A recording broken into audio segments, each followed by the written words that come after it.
An 18-month investigation we did with our partners at the Texas Tribune has found that the Texas National Guard was forced to disband the Intelligence Directorate, part of Operation Lone Star, its state-run border mission. That move happened after a series of internal whistleblowers reported that the intelligence personnel on the border mission were violating long-standing federal rules against state-run spy operations, and that another team from that group might have violated federal secrecy laws when they shared classified FBI intelligence with their colleagues on the border. The upshot of this is that there are 4 officers who currently face interim administrative discipline in the incident, and 2 of them spoke with us to say, hey, we raised our concerns about this through the chain of command, and we were told to proceed anyways. We should not be the ones held accountable here. They're calling for the 2 people who were commanding the mission at the time, Brigadier General Moni Eulis and Colonel Kevin Boats, who has since retired, to also face some form of accountability if any rules were indeed broken. Investigators found the Texans violated rules against state-run spy operations when 2 officers used the WhatsApp application to secretly infiltrate chat groups that had migrants and smugglers and monitor them and mine them for names and information and other forms of intelligence to help Operation Lone Star's leaders understand what smugglers were capable of, what they intended to do, and when and where migrants intended to cross the border. The Inspector General found that that was an unauthorized foreign intelligence operation, which is not allowed for guardsmen when they're in state status.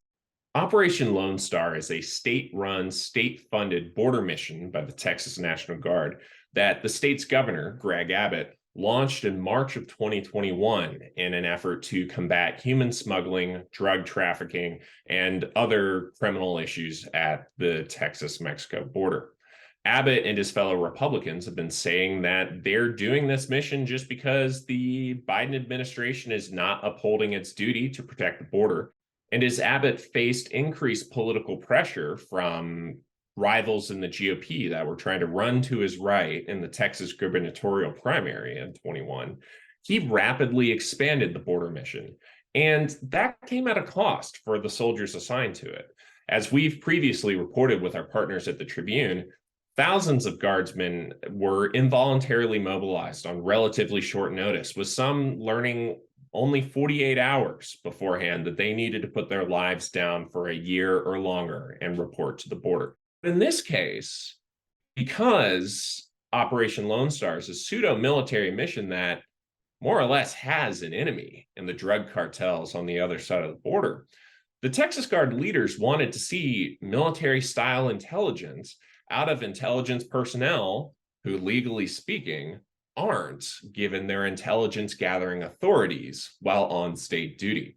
That gray area in the rule book and a lack of planning that meant that a rule book was not codified or finalized before these troops hit the border really led to mass confusion within the Texas Military Department over what regulations applied to whom and when on intelligence gathering restrictions. When I spoke with troops who had knowledge of this mission, who were our sources for this story, a lot of them held this sentiment where they experienced this pressure to find a way to get the information that their commanders wanted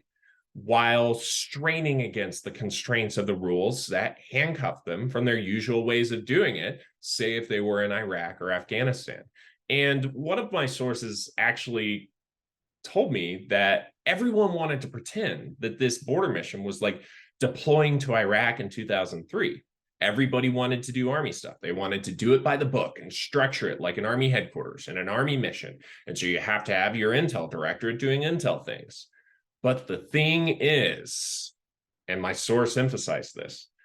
Operation Lone Star, because it's on state authority, is legally speaking not Army stuff. And that distinction was really lost on a lot of leaders who were being sent to the border by their governor because of their role as the National Guard, as a military component who has to answer to state authority when the time comes. As for the team that allegedly spilled classified FBI information, it appears to have been information from an FBI intelligence summary that was rolled into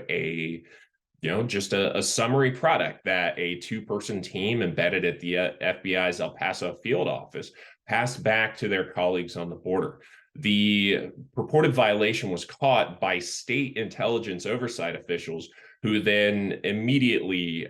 launched into an investigation of the incident. The bottom line here is that unprecedented missions create unprecedented problems. We've seen this pattern with Operation Lone Star, with the way that pay was broken, with the way that living conditions were broken, with the way that its purchasing order system was broken and potentially contributed to a lack of life-saving devices before a soldier drowned trying to save 2 migrants in April of last year.